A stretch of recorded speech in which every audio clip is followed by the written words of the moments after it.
Y hoy, hablando de esto, qué importante es, hay veces darnos cuenta de cosas que se van heredando de generación en generación y que lo vamos normalizando, pero que cuando vamos a fondo es el motivo de un montón de consultas luego en el psicólogo. Y la propuesta de hoy es precisamente esa, la que nos trae nuestra invitada, que es la doctora Juliana Correa, que es psicóloga, sexóloga, y es el tema de los estereotipos y de no repetir estereotipos. Frases como cuando éramos niños que decía, es que las niñas no juegan a eso. No, siéntese bonita, chupe barriga, que se lee muy fea, ¿cierto? Sí. Chupe barriga, Y yo me no enderezco. decía, Y chupo todos se barriga porque me enderezaban y acordé todas que así me decían. Y no, ese juego no es para niños, suelte ese juguete y de Los niños no lloran. Los niños no lloran. ¿Qué hace un Fuerte, niño pues. con una muñeca? Ah, Y así se va a volver montón. gay. Se va a volver gay. Se va a volver gay. Así Decime, decía, por que favor. si jugaba con la muñeca de la hermanita se volvía gay. ¿Y sabes cuál otra que me impresionaba muchísimo? Te cortaste el pelo, quedaste como un niño. Esa me ofendía tanto porque tenía amigas que les gustaba el pelo cortico y les decían de una vez que eran unos niños. Y entonces ese tipo de frases, ese tipo de enseñanzas que seguramente se hacían con una buena intención, pero que a la larga no tenían un buen efecto, pues son las que no debemos repetir. ¿Por qué principalmente? ¿Cuáles son esos riesgos de estereotipar, digamos, a nuestras niñas y niños a través de esas frases y esas enseñanzas que a veces queremos transmitirles? El punto de Lucero es que les estamos induciendo quién es ser o cómo ser y no lo que esas personas auténticamente quieran ser. Tú decías ahorita lo que nos tocó de niños, pero ojalá hubiera sido una cosa que se quedara en las generaciones que ya pasaron. Nosotros todavía lo decimos. Y creo que a veces en automático lo que hacemos es repetirlas. Entonces es como, puede que no lo digamos, pero con la expresión corporal también confirmamos que a ese niño como se ve raro jugando así. Ahí ese niño siempre se mantiene con las niñas, es como, cierto que de pronto es como gay. Y puede que no se lo entreguemos a él directamente, pero en lo implícito estamos generando un rechazo a eso que auténticamente está eligiendo ser como niño o como niña. El riesgo es que en lugar de ayudarles a construir identidad, les estamos un poco haciendo daño con la identidad que les estamos forzando. Entonces, un niño y una niña puede hacer lo que auténticamente le fluya, sin condicionar que sea desaprobado, que por eso le vayamos a querer menos, que de pronto por eso no cumple las expectativas de mamá y de papá. Y bueno, eso teóricamente pasa cuando niños, pero cuando niños después no se acuerdan. Y adultos, vamos al psicólogo a decir, esto me pesa todavía a mis 30, a mis 40 años, porque mi mamá y mi papá me decían... 60. Sí, y nos engordábamos. No se engorde, es que las gorditas no las quiere, sino la mamá. ¿Y qué decía mi mamá? Y a mí ni siquiera me gustan. O sea, eso como marca, va por Dios, marcando. la mente y la forma de comportarse el resto de la vida para alguien, ¿no? Miren, solamente pensemos en un asunto estético. Entonces, las mujeres todas debemos ser delgadas, con curvas, que la ropa no nos apriete mucho y un kilito más, entonces la dieta, el ejercicio, la faja, entonces incluso me voy a poner una ropa que no parezca que yo estoy tan gorda. Porque entonces no es ni siquiera que yo no estoy, sino no parecer para que no me descalifiquen. Entonces es una bola de nieve de ansiedad, de incertidumbre, de inseguridad sobre lo que somos y no, en realidad no somos. Yendo como a eso, no solamente es sobre lo que expresamos, tú lo decías muy bien, es también como la forma como nosotros creamos a través del ejemplo. Y puede que haya una mamá que no le diga a sus hijos que el peso es importante, que no le mencione nada si tiene barriguita, pero que la ve constantemente haciendo dietas, obsesiva por el ejercicio, fajándose y preocupada o mirándose en el espejo y quejándose de los kilos de más. ¿Qué pasa con eso? Que a veces pensamos que porque no lo decimos no hace daño. Pero entonces yo tengo a unos niños en casa jugando tranquilos y esta ropa ya no me sirve. Si ven, es que como estoy, es que con razón su papá ya no me mira, es que está mirando a las otras. Entonces yo no le estoy diciendo a ella, mira, tú tienes que ser así para que tu papá nos quiera, por ejemplo, sino así es la mujer en la que yo me voy a convertir. Cuando yo sea adulta como mi mamá, debo repetir eso para que mi papá o la pareja que en ese lugar haga las veces de papá en mi hogar me quiera y me preste atención. Y hay una cosa muy específica y es que esos comentarios nos ponen a competir con los de afuera. Entonces yo tengo que estar menos gorda, tengo que estar más bonita, tengo que ser mejor, no sé qué, pero es porque estamos compitiendo y no estamos siendo. Entonces ahí no hay autenticidad. Juliana, algo que voy a decir puede crear polémica, pero cuando estereotipamos, yo a veces me pongo a analizar, yo digo, pero pues realmente esa niña sí tiene un comportamiento muy masculino, o sea, no podemos negar que hay cosas que se salen de la normalidad, pues las mujeres muchas veces son de una forma y los hombres son de otra. No necesariamente porque ella lo sea quiere decir que sea lesbiana, digámoslo así, o que vaya... Tenga una preferencia, un gusto sexual Una preferencia, diferente. exacto. Entonces, también es reconocerlo y y se puede interiorizar o conversar. O sea, si mi hija me pregunta, pero ella ¿por qué hace eso? Supongamos, yo puedo hablar de eso tranquilamente. El problema es cuando lo llevamos a juzgarlo. O sea, realmente existe y a veces comparar no debe ser odioso porque son comportamientos típicos de un género. ¿O cómo lo interpretarías tú? Sigue siendo estereotipo, ¿cierto? Porque decimos es que la normalidad, y cuando así nosotros estemos sensibles en el tema de es apropiado o es sano lo que esa persona está haciendo, el hecho de ponerlo en la categoría normal ya saca o entra de la etiqueta, ¿cierto? Es profundamente natural que yo, Juliana, aún muy femenina en muchas cosas, sea muy masculina en otras, ¿cierto? Y en una sea absolutamente sensible, dispuesta, incluso yo, no sé, no tenga un cargo, un rol de cargo y de poder, y en otras sea absolutamente autoritaria y directiva.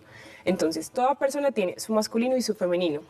Sí, absolutamente todas. Y los ejercemos en diferentes escenarios. Yo no soy la misma Juliana acá, que soy con mi pareja, que soy con mi mamá, que soy en el consultorio, porque hay como niveles y dosis para eso, ¿cierto? Cuando los chicos nos preguntan eso es, mira, más que ese comportamiento es de hombre o de mujer, ¿tú te sientes a gusto haciendo lo que esa persona está haciendo? Sí, no, listo, sería una cosa que tú no harías o que tú harías. Entonces ahí quitamos la etiqueta, quitamos el juicio de valor de está mal lo que ella está haciendo, sino ella se siente a gusto haciendo eso que está haciendo. Miren, les voy a contar aquí una historia cortica, pero es de unos papás a los que quiero mucho y los admiro desde el momento en que hicieron eso.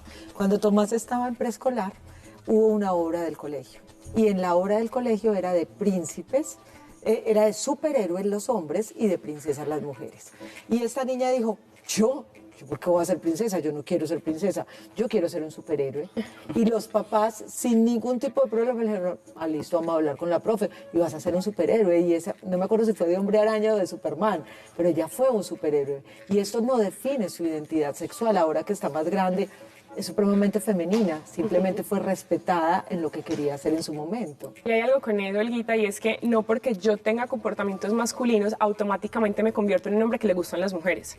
Entonces yo puedo ser, hay mujeres supremamente masculinizadas, pero heterosexuales, ¿sí? Y puede que los hombres de los que gusten no sean particularmente masculinos, sino más femeninos, ¿cierto? Con un ejercicio de su feminidad mucho más acentuado. Y eso en nada incluye que sea bueno o malo, que sea inapropiado. Pero es que yo creo que el gran temor también es, ahora, como todo ya también es más abierto, es más libre. De alguna manera no me gusta usar la palabra moda, pero sí se ve que hay muchos personajes que influencian y tendencias que marcan definitivamente formas de vestir, de actuar, preferencias, etcétera, etcétera. Y sobre todo en niños o en jóvenes que de pronto no tienen muy definida su identidad, su personalidad, pues son más influenciables, obviamente. Yo creo que el temor radica en eso. Que todos quienes tenemos una hija mujer, quiero una niña, yo quiero ser abuela, de rosadito, con chulitos y no sé qué, un niño pelado que juegue fútbol, no sé qué. Entonces como que el susto es que se salgan, digamos, de lo que se está socialmente establecido. Entonces aquí mi pregunta concreta es, si se habla, si el temor es el tema de la homosexualidad, que no tendría por qué, no tendría por qué ser un temor, porque antes de ser mujeres o hombres somos personas, somos seres humanos.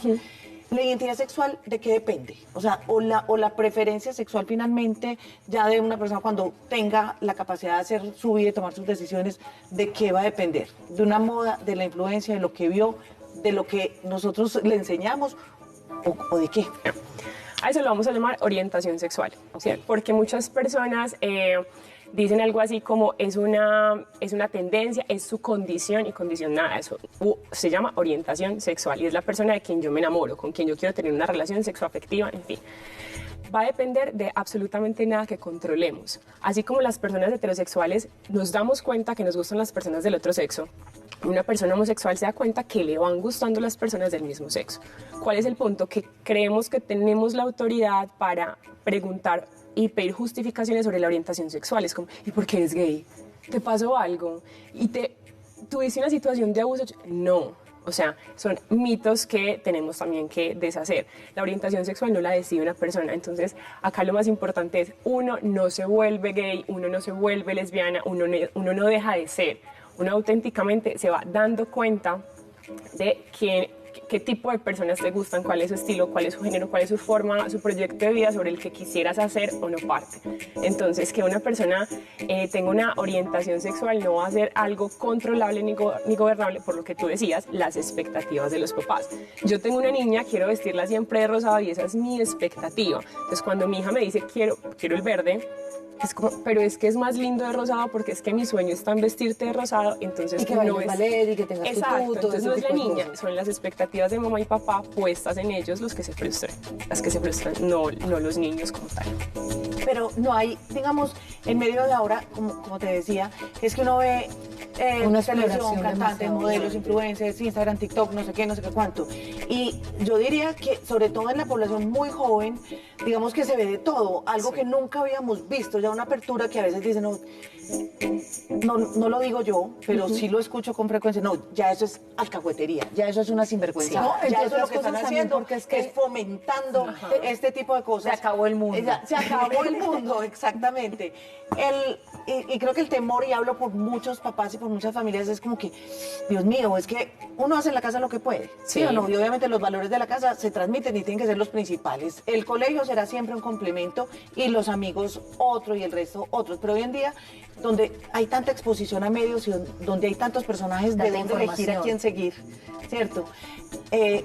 Quisiera que nos hables un Además, poquito porque es acerca que de yo no cómo sé mucho. orientarlos, acerca de qué ver, qué seguir, a quién seguir y cómo estar atentos a acompañarlos en el proceso de cada quien, porque finalmente el objetivo es que nuestros hijos sean felices. Ajá, pero hay Ese es el algo principal. aquí como para complementar eso, sobre todo porque es que una cosa es la orientación sexual, pero otra cosa es esa información excesiva que están viendo que los hace hay veces a investigar, aunque necesariamente no cambien de orientación sexual, pero que como está de moda, igual hay que darse besos de a tres, que es lo que está pasando, igual hay que probar con niñas y niños, que es lo que está pasando.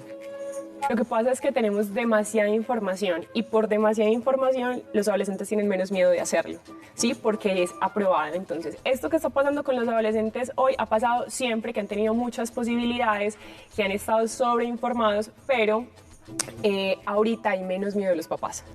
Sí, porque de pronto antes era un poquito más solapado, donde me pillen, hagámoslo a escondidas, que quítame esto, que no se me note, pero ahorita es como, esto es normal, yo puedo explorar. Ni un niño ni un adolescente tiene por qué tener su orientación clara. En toda su estructura psíquica se está elaborando. Entonces no es como cuando era niño era heterosexual y adolescente se me volvió gay. Eso no pasa. En el proceso de reconocimiento, los chicos y las chicas se van dando cuenta con qué se sienten más cómodos, atraídos, con qué se identifican. No significa que estén cambiando de orientación. Naturalmente están explorando.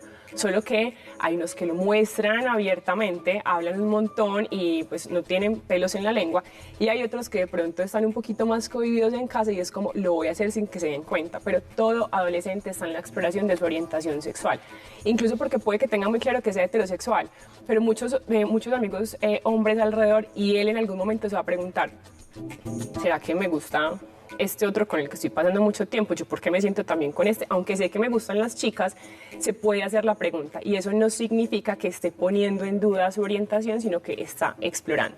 ¿Cómo acompañarlos? Hablar en casa. Y la conversación nos corresponde iniciarla a nosotros los adultos. Mira, yo sé que tú sigues este TikToker, yo sé que tú sigues este influencer y a mí me gustaría saber tú qué piensas de lo que esa persona muestra. Cuando yo lo veo, yo pienso esto y esto y creo que tú te estás identificando con esto que veo que repites. ¿Te sientes a gusto con eso o lo estás haciendo de pronto porque todo tu grupo de amigas lo está haciendo? Ven, conversemos porque quiero que lo que hagas no te ponga en riesgo. ¿Cómo te sientes con eso? Entonces es muy distinto a decirle no veas en internet, es que esa gente está no sé qué, sino qué es lo que te está interesando, ven, cuéntame porque yo quiero estar informada de lo que a ti te gusta y con eso, ¿qué hacemos? Lo más importante, a mí como mamá me da susto verte en estos riesgos, tú los has considerado. Entonces esa no es una conversación, mamás y papás, son muchas conversaciones, pues porque están en un proceso de exploración que no va a terminar nunca jamás en su vida. No lo hemos terminado nosotros como adultos, menos ellos. Entonces, que se den a la tarea de iniciar la Me conversación. parece súper válido decir, mi temor es, porque cuando hay veces nos bajamos de ese rol solamente de papá y Yo les siento mostramos que esto, somos cuando humanos. cuentas también cómo Sí, te sientes, sí. no es solamente Que ellos nos vean a uno como juzgar. un par, no Sí, necesariamente como la mejor amiga o amigo, sino como un par. O sea, o yo también lo viví. En la época nosotros había homosexuales, había drogas, todo eso estaba, sino que ahora hay más Camuflado. información. Sí. Bueno, sí algo, la invitada nuestra que es espectacular tiene a Maravillosa. propósito de este tema un reel publicado en su Instagram que es en confianza, _en confianza y nuevamente _, se los vamos a poner a compartir aquí también en pantalla para que la sigan, estén atentos y si necesitan obviamente una asesoría, un acompañamiento mucho más cercano, ahí está Juliana siempre a la orden y nosotros agradecidísimos por tu presencia en el programa. Muchas gracias. Divina, muchas gracias. Súper buena Quedamos invitada. súper claros. Vamos a hacer una pausa, es muy pequeñita.